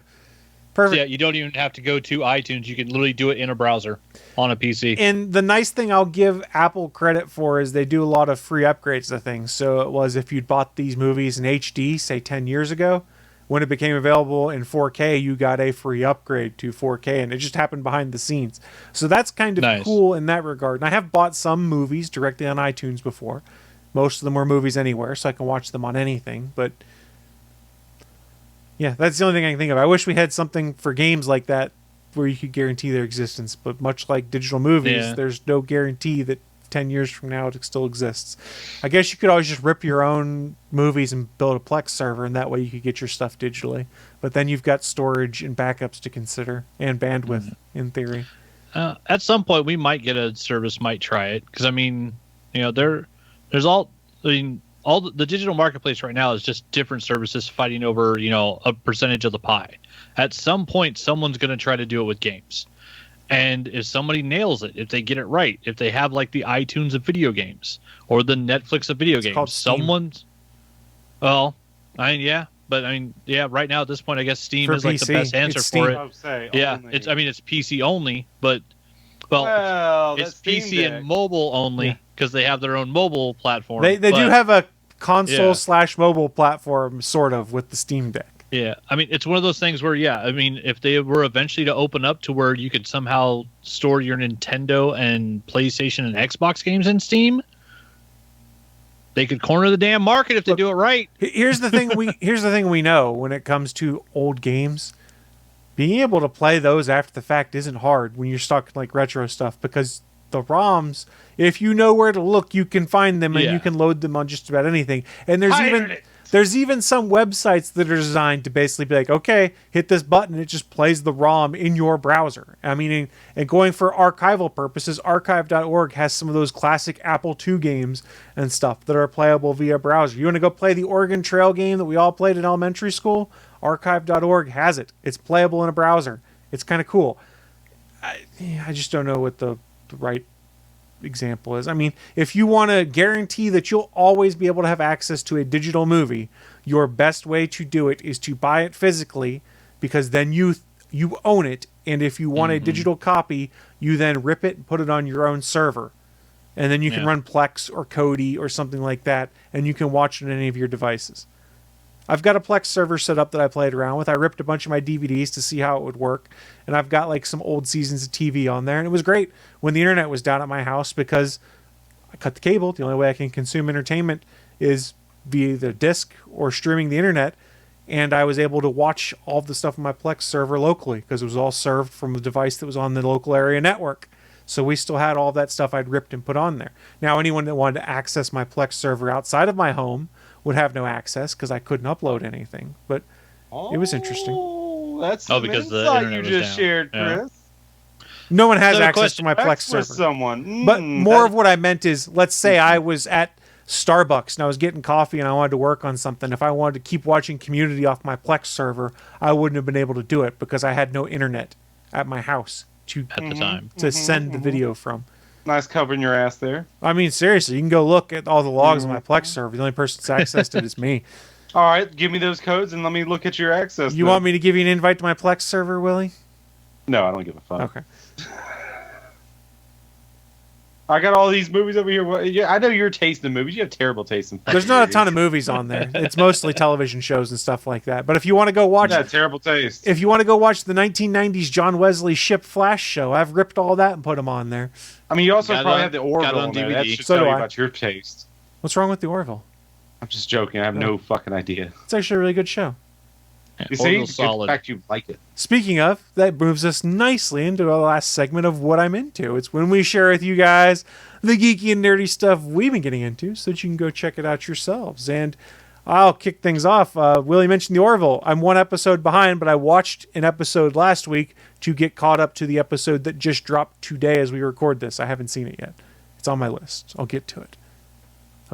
Also, I will get to the season finale of Star Trek Strange New Worlds that just dropped today.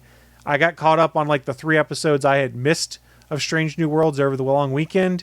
And hot damn, I love that show. It's probably my favorite new Trek show or new Star Trek we've gotten in years. It might be some of the best Star Trek we've gotten. It's absolutely delightful. I love every moment of it. And I can't wait to see how they wrap up season 1. Other stuff I've been getting into, I actually wrote a list. Talked about the smart home editions already. Talked about Strange New Worlds. I started replaying Watch Dogs 2 because I loved that game. And I must have bought it digitally at some point in time. I mistakenly thought it was on Game Pass. So I started playing it again. And Jesus, this game that's like 6 or 7 years old is so much better than the most recent Watch Dogs game that came out. It's got heart. It's got interesting characters. It's got a lightheartedness to it versus dark dystopian future stuff that we got in the latest Watch Dogs. And maybe part of the complexity there is they wanted to make it so that any NPC is a playable character in Watch Dogs Legion, which is a cool concept, but makes it a lot harder to, actually care about those characters because they're all generic. They just have different skill sets. So Watch Dogs 2 is still a great game, still my favorite of the Watch Dogs series. And I know it's older, but it holds up. And evidently, speaking of Ubisoft DLC, I had bought the season pass for that game and forgotten it. So there was actually DLC I had never played on a game that I hadn't touched in 3 years when I fired it up. I was like, what's this DLC? Oh my goodness. And downloaded it and played it. It was a lot of fun. What's this? What's this? What's this? What's this? What's this? What's this? And then I I like did the other version where it goes, "What the fuck is this?" I did start watching another show that had been recommended to me that my wife wanted to watch. It's on HBO Max. It's a Max original. It is Taika Waititi, I think, wrote part of it. It's directed some of it. It's got Rhys Darby in it as the main character. Started watching Our Flag Means Death, and we are 3 episodes through, or maybe 4. I can't remember. But it's hilarious. And the fact that Taika Waititi is Blackbeard just entertains the hell out of me. My You buddy literally just got to the part where it starts getting good. Yeah. That show is amazing. The first I 2 finished it episodes last week. The first 2 episodes did not hook me. My wife was really interested. I was like, we'll keep watching. Like the 3rd episode finished. I was like, okay, this is fun now. I get it. The first 2 episodes, it's just a lot of setup for things. And while there's gags, they're not great. But holy shit, I'm really enjoying the show. And there's some great cameos that happen. And I pulled up the IMDb because I was curious who all was in it and saw some of the later cameos in season 1. I kind of wish I hadn't seen. But I really enjoy it. And so if you have HBO Max, you can go check it out yourself. If you like quirky, strange humor, that's what this is with Rhys Darby and Taika Waititi and all of those same folks involved. Yeah, that's someone who you had to get me to watch What We Do in the Shadows, and I had to give it another try before I really liked it. I sat down one weekend and started watching Our Flag Means Death, and holy shit, it's that concept for pirates, basically. It's the weirdest, most off-kilter Taika Waititi weirdness you could ever hope for in a pirate show, and it's fucking great. And yeah, his Blackbeard is amazing. Speaking of What We Do in the Shadows, that comes back next week. Yeah. July 12th, Season What We Do in 4? the Shadows Season 4 drops. Yeah. I was thinking it was tonight for some reason. I just Googled and double checked. It is July 12th, and I cannot wait. That show is absolutely hilarious. Willie, have you watched either What We Do in the Shadows or Our Flag Means Death? What we do in the where? What We Do in the Shadows. What We it's Do the in What we do in vampire Puerto show. Rico? Yes, exactly. Puerto No, I never Rico. heard of What We Do in the Shadows. Oh my god! Yeah, I mean, never heard of that movie that came out, and then they made a show all about it, and then all of a sudden, Jackie Daytona was a thing. I still didn't haven't seen dispute yet. that you had heard of it. I didn't Mhm. know if you had watched it or were caught up with it if you had watched it. I Or watched the knew what a movie human bartender was. and saw a few. I've still only seen a few episodes of the show, but I own the movie. Yeah, I do too.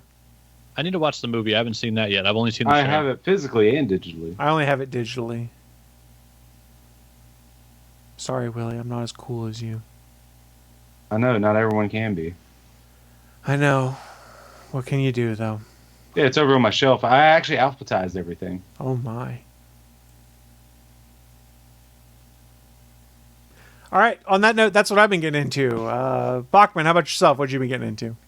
Let's see. We watched Jaws for our first annual watching of Jaws in the new house on 4th of July, because you can't get a better 4th of July movie than watching Jaws. And I got the DVD when they did the first remastering from the original 35 millimeter print. So the DVD is just gorgeous. So yeah, we sat and watched that for 4th of July, which was fantastic. Because with my new schedule, I had to work 8 hours that day. And so it was a very long day before I got off work. And then we just sat around and had some food, had some barbecue, and then watched Jaws, which was fantastic. We finished watching season 2 of The Wilds on Amazon. And we ended up watching the first episode of Yellow Jackets, which is kind of like, they're almost the same show where it's, a group of people lost in the wilderness or somewhere. In The Wilds, it's actually kids stranded on an island, and then you find out later on it's on purpose. And then Yellow Jackets is a group of, it's a female soccer team that crash in the the Canadian Rockies.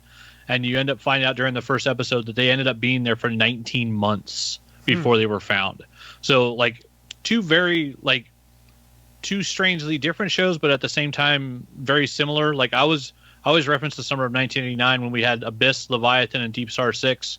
It was the one time that someone heard James Cameron's making an undersea movie. Let's make another undersea movie and put it out at the same time. And that one summer we got 3 movies the same thing, just like the one summer we got Armageddon and we got Deep Impact. Right. Basically the same movie, just made by different people.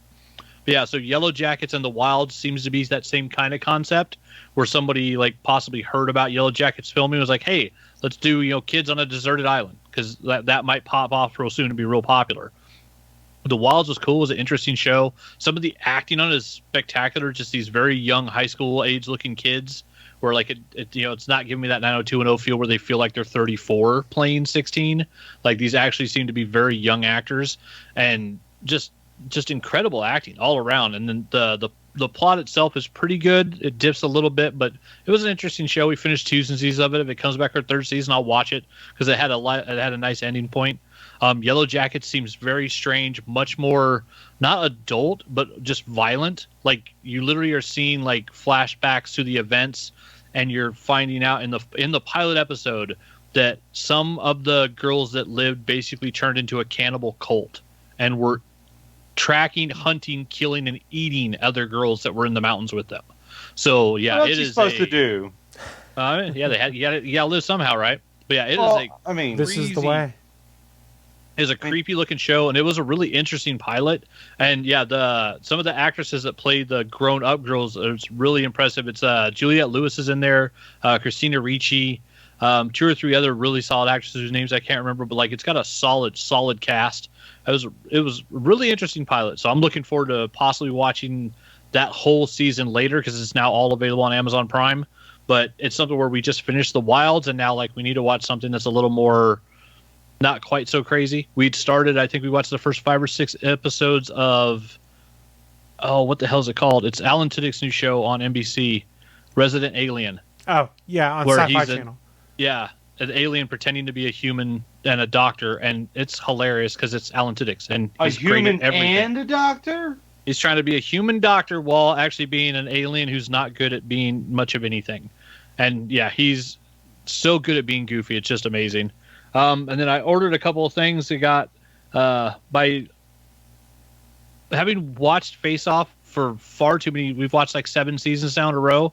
I keep seeing everybody having these damn like leg bags, and I had a fanny pack for the last time we went to Disneyland, but now next time I've got me like a leg bag to try the next time I go to a park. So I actually got this off Amazon Shop the other day, and it fits really well, and I'm really interested to try it for traveling because it's really comfortable, and it's much more comfortable than a fanny pack that sits under your gut. And so now, if the gut does come back, I won't have to worry about having that fat gut with a fanny pack hanging underneath it. So yeah, I got that, and I'm really liking it. I'm hoping it's going to work for what I wanted to do. And then I got a Kickstarter came in, which was fantastic. So they did a Sync, which is a badass comic by the Comics Tribe guys, and one of the characters in it was called Mr. Digg, and he got his own solo book. So I have the #1 Digg, a Sync tale, and like it's a big, thick, like heavy ass one shot. Got the bookmark with it. Got a postcard from Sync Hill that says "Welcome to Glasgow, the best city in the world," and it's got the killer clowns on it. And it's an actual postcard. Like you can actually fill it out, stamp it, and send it. And then they did a series of trading cards, except they're metal. They're actually like hardcore trading cards. And I got the dickheads, the clowns, and then Mr. Digg himself. But the real like piece de resistance, the best thing that came in this little bundle that had to come in an extra little bag and make the envelope a little bit bigger was here's the spare head, because you always got to be able to swap the heads out. But the awesome thing is they did a custom minifig of Mr. Digg with his fox helmet and a bloody shovel. And so the only place you can get this minifig is if you back the Digg Kickstarter. And I got it, and I love it. I think it's a fantastic looking little character. And it won't focus on him very well. But yeah, just a super cool looking little minifig. So I was like, oh, that's one you can't really get anywhere else. I got to own the minifig of Mr. Digg because he's also a really cool character, and he beats people to death with a shovel in a horror comic. What do you not like about that? And the only other thing we got going on is getting used to my new schedule, which is weird because, yeah, this is my Sunday afternoon right now. So that's very strange because it's Thursday, right? Yes. Like I keep not knowing what day it is because of my new schedule. But I do know that tomorrow is actual Friday, and it is my girl's Friday, and we got tickets. And at 6:45, we'll be seeing Love and Thunder. And so it's coming we'll out be tomorrow. Yes. Tomorrow is July 8th. I thought it was like a couple weeks away or something. I know. That's what I was thinking the other day too. And then the commercials were kicking up again. I was like, oh wait, no, that shit's about to come out. And yeah, so I went and checked again. Yeah, we already have tickets for a 6:45 showing tomorrow night, and it will be our 7th movie in the new streak that we've been going, where we've seen every Marvel movie on opening day together since Shang-Chi. So this will be movie number 7. And I'm very much looking forward to it. And then I think next week is the finale of Miss Marvel. So I've watched all of that up to the current episode. And I think I'm 1 episode behind on wrestling. But other than that, I'm pretty much caught up on everything. But yeah, looking forward to the finale of Miss Marvel. It's kind of weird. They've been talking about on some of the other podcasts I listen to, where there's not really a big bad in this season so far. But just the way they built up the character, it's fantastic. I kind of compared it to Yoga Hosers when I was talking to the fiance about it, where Kevin Smith made a movie for 12-year-old girls that starred like his 12-year-old daughter at the time. Like the whole point was it was a teenage girl movie, all of like John Hughes. And like I saw it, enjoyed it, never watched it again because it wasn't for me. It wasn't made for me. I'm not the target audience. Cool. He made a good flick. It's just not for me. At the same time, Miss Marvel is aimed at like a much younger audience. It's a girl superhero. It's a whole lot of just family stuff. And while watching this season, it's funny that I remembered that Kamala Khan has always been a great character in comics, and I love her in the Champions, but she's also someone that has 2 loving parents at home. And that shit doesn't happen often in comic books. She's a superhero that has enough bullshit to deal with that they're like, oh, we're going to let her parents live. Because like this girl's already dealing with a lot of shit, being, a Muslim teenager in a world of superheroes. And so, yeah, they've done a great job with that show. I love it, and I actually can't wait to watch it again. It's a really fun show, and it's the most colorful thing that they've done to the MCU outside of Spider-Man. Like, it's really just energy-packed and just, full of action, and really solid storylines. And the kid from Borderlands showed up as a new badass called the Red Dagger. So it's been a real fun, enjoyable show to watch. So I'll be sticking with that one. You mentioned Kevin Smith. Did you see the Clerks 3 trailer dropped? And I did watch that about 4 Really? times yesterday. There is a trailer for Clerks 3. I still don't believe it And- until it's out in theaters. It's only in It is- theaters for 2 days. Yeah, it's a Fathom Events thing where, the only theater in my town is showing it one night at 7 o'clock. It's like, I wish it was getting a wide release. But when you watch the trailer, the concept is so simple and beautiful that I wish I could have been in the room when the light bulb went off in Kevin Smith's head, because it would have blotted out the sun. How bright that light bulb would have been when he realized what one of his characters is going to do, and that the whole third movie is based around that. It's just, go watch the trailer. It's such a perfect idea. One of the kids in the commercials even says that it's very meta. Like it's the most meta self-referential thing that Kevin Right. Smith has ever done, and it's perfect. It's just Even perfect. more than James Caan Bob Strike Back? Yes, because one of the characters in Clerks is actually based on Kevin Smith. And if you know that and then see the trailer for Clerks 3, it is hilarious what Randall is going to do. Fair enough. Yeah, you should check Yeah. out the trailer. It looks interesting. At Yeah, the very it looks least, super it's funny. the kind of nostalgia blast I'm eager to go back and try again. Exactly. And you got Jay screaming the line, "That's how we did that shit in the 90s, bitch!" Look, Yeah, I'm it'll always be a going to be fun happy to see Jason Mewes just getting to go out there and have fun after Oh. Always happy to see everything. a sober Jason Mewes getting to work. Yeah. Because his buddy made sure he got clean. But that's what I've been getting into. Well, Willie, why don't you finish things up for us? What you been getting into? Oh, I didn't have anything prepped. Oh, my God. You just put me on the spot like that. You didn't know it was coming? So I think since we last talked, I'm not sure if I beat it already, but did I say I beat Guardians of the Galaxy? No, you were no, still you were playing still it last playing. time. Oh, yeah. So I beat that. One of the last bosses in the game, I'm not sure if anyone's played it, but you can press R1 and L1 together, and it's like a huddle up moment where all the characters huddle up, I don't know if we can do this, blah, blah, and you have to choose the right thing, and if you choose the right thing, everyone gets buffed up, and you fight, and a song from the licensed track list starts playing. So during one of the final bosses, I did that, and all of a sudden, I need a hero pumps out. Nice. It was the best. I got to beat the fucking guy's ass with that going on. Such a good moment. And since I beat that, I was waiting to beat that to go to a game I was really wanting to play, especially after playing the prequel just before Guardians of the Galaxy. And that's Yakuza Kiwami 2. Those series of games are only getting better and better. I think I'm going to jump straight up to Yakuza 7 as my next Yakuza game after this one that I'm playing through. Just because Which one's 7, the most recent one? Like a Dragon, yes. Yeah, it's fun. It's different than you're going Well, to be yeah. expecting. I already know. I already know everything. You don't think I know everything about it? I figured know you it's might. a new. I already know it's a new protagonist that's different from Yakuza 0 to 6. It's not Kiryu. It's Ichiban. I know that. I also know the battle system is not beat 'em up style. It's turn-based JRPG style. Yeah, I know all that shit. Because Same Ichiban area. thinks he's in an RPG, basically, is the gimmick. Well, because he is. You're right. He's Deadpool, pretty much. I'm assuming. I don't know anything about the character. I saw a couple Let's Players. I'm just the beginning, just to get a taste of it, It's pretty fun. You'll like it. and then I'm just waiting to get to waiting to after I beat Yakuza Kiwami 2, which is a remake of the second game. I'm just gonna jump straight through. I think it's also the game that was released before Yakuza 7, Like a Dragon. I think it's just Yakuza Like a Dragon in the States, but I think in Japan, I forget the titles of it there, because it's not Yakuza. It's called something else. I can't think of the name of it.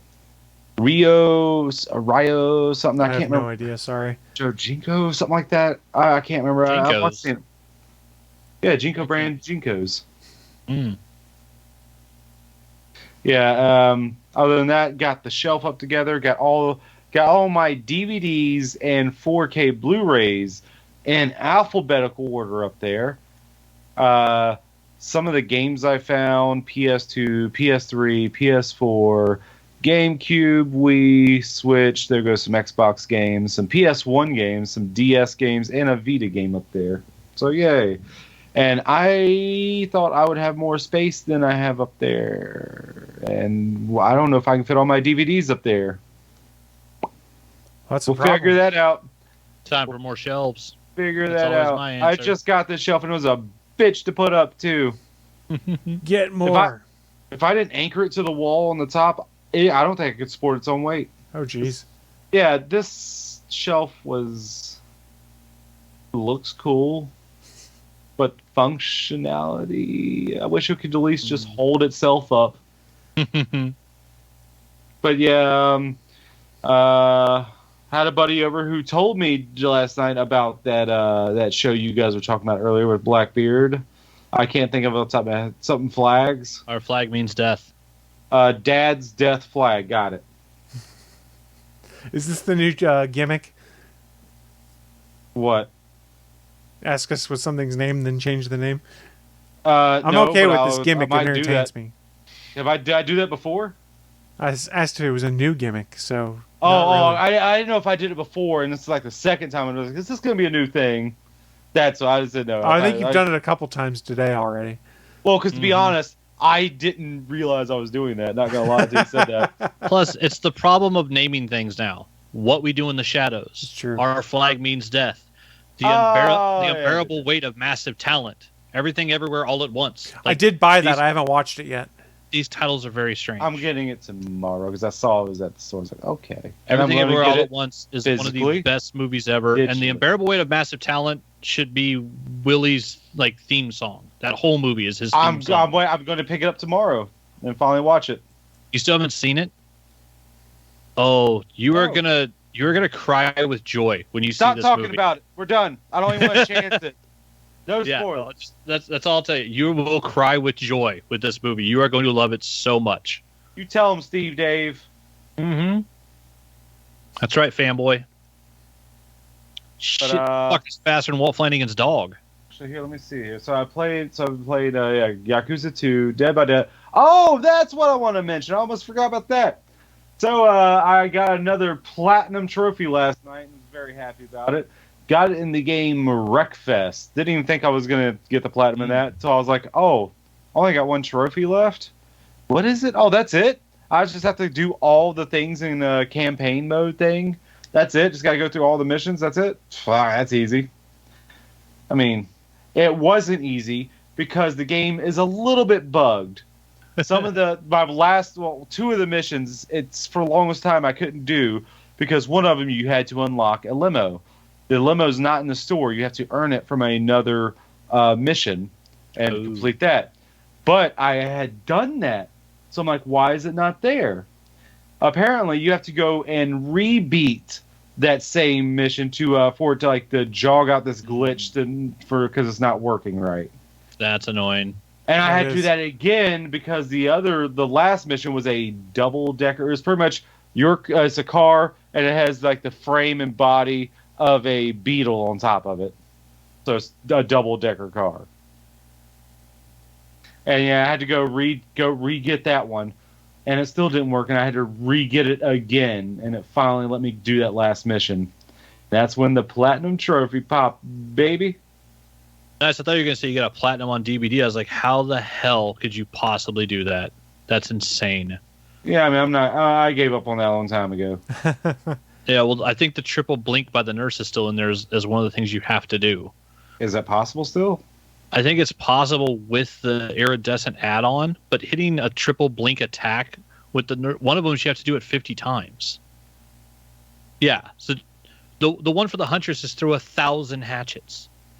That's Well, I can't even think, but I mean, if you're that's playing a lot. Huntress, you just keep playing Huntress. I've literally just been playing Huntress, running the belt where she has 2 extras, so that every time I hit a locker, I have 7 hatchets, and I've just been running around throwing hatchets. I'm not even really playing the game, and I've done that probably in 20 matches, and yep, still haven't got it yet.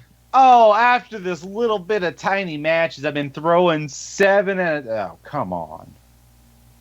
Yeah, What if 7 per locker? That shit's taking a long time. What if it's not telling you what it's really supposed to do? What if you're supposed to hit with 7 hatchets? No, that's a second or 1,000 achievement. You have to down 50 people with hatchets Well, never mind. as the Huntress. It's a separate achievement. Yeah, there's one. It's literally just throw 1,000 hatchets. That's all it is. Well, some of those trophies are a lot harder than that. Most of them are like, true. But that's just playing the character. That one's it will eventually pop. It's just time consuming. It's like, how many matches am I have to play with the Huntress to throw 1,000 freaking hatchets? It's just ridiculous. But I'm very much looking forward to the new progression system once it comes out. I tried it on the PTB. It looks good. What do you mean the new progression system? You don't lose anything when you prestige anymore. That new system.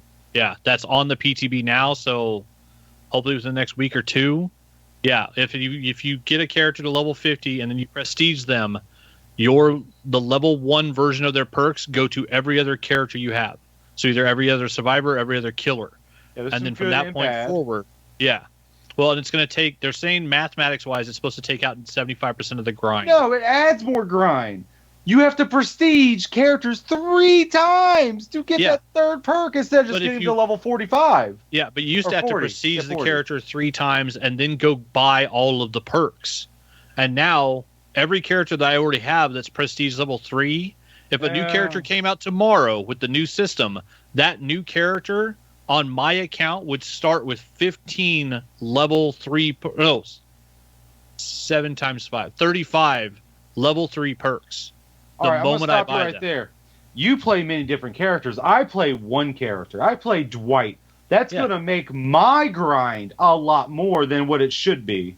Well, your grind will be getting your Dwight to prestige level 100, which is the new cap. No. I meant to get the perks, is what I mean. New character come out? Okay, cool. I get him level 40, got all their perks teachable, and then I just go into my Dwight. Bing, bang, boom, knock them out right there. Here's the difference. So you got them to level 40. All the perks are available.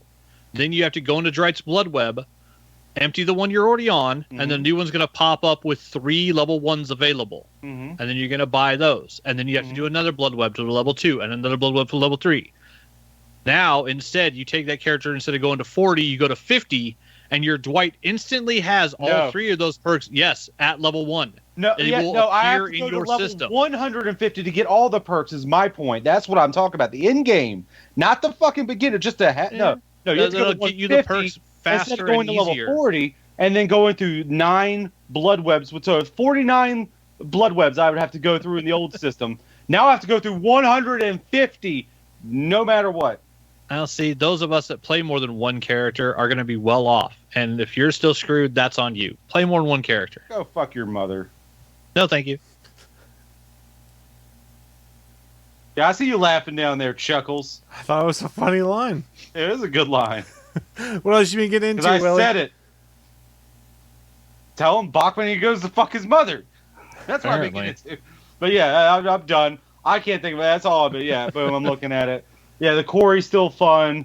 I've been watching a friend of mine play it. Because, I've already played through it. Now, my joy is watching someone else play through it until the multiplayer comes out with it, which I think in like a week or two. I don't know. I could look it up, but I don't want to. I want to be surprised with it. And also, the 80s costume pack. That was going to make me want to really replay it. Oh, yeah. And I'm not getting into it yet because it hasn't happened, but congratulations to Hellbent. They are announcing early access soon. So they're about to come out of beta into early access, and they have announced that they are giving away, even though it's past June, everybody that plays this new game that's going to be free to play on Steam, everybody gets the Pride Pack. So they have a bunch of cosmetics for one of the killers, and I think 3 of the, monsters. One of the monsters and 3 of the teenagers have Pride outfits. And so they're going to give that costume pack away to everybody that plays the game, which is pretty cool. That is neat. Well, Willie, thank you for sharing everything you've been getting into. We appreciate it. Why are you sorry? Because he's sorry. I'm boring. Yeah, you're not boring. Bachman, what are you doing here? Aren't you supposed to be fucking your mother? No. That's gross. But I know, that's why it's a point to make fun of them. On that note, we are going to start shutting things down. Before we do shut down the live stream, friendly reminder, we do stream this show live every week. Stay tuned to the Twitters to figure out when that exact date and time is. We'll keep you guys updated there. But we'll be doing this weekly. We'll be talking about our geeky stuff. It's what we're here to do. If you're watching live right now, you're probably over at www.geeks.live. You can scroll down to the bottom of the page. There is a calendar of all of the upcoming live events on the Gonna Geek Network that you can go check out. yourself. So please go check something out. Go tell them that we sent you. Before we shut this thing down, though, do you guys have any final thoughts for the people? Oh, it was called Brutal Legend. That's how we did this shit in the 90s, son. Okay, I guess those are the final thoughts for everyone. So thank you, everyone, for joining us. We do appreciate it, especially at our random new time. Thank you so much for joining us, though, and we will see you all next week for more of our ridiculousness. Thanks for listening to this brand new episode of the All Things Good and Nerdy podcast. Don't forget, we'll be back next Sunday live at 11 a.m. Eastern, 10 a.m. Central over at live.atgnpodcast.com, Channel 3 of the Alpha Geek Radio app, and over at our network home at gonnageek.com/live. If you have any feedback for the show, please contact us atgnpodcast@gonnageek.com, on our hotline number at 304-806-ATGN, or even better, go to Twitter and send us a message at ATGN Podcast. The music you've heard in this show is produced by Kevin MacLeod and can be found at incompetech.com.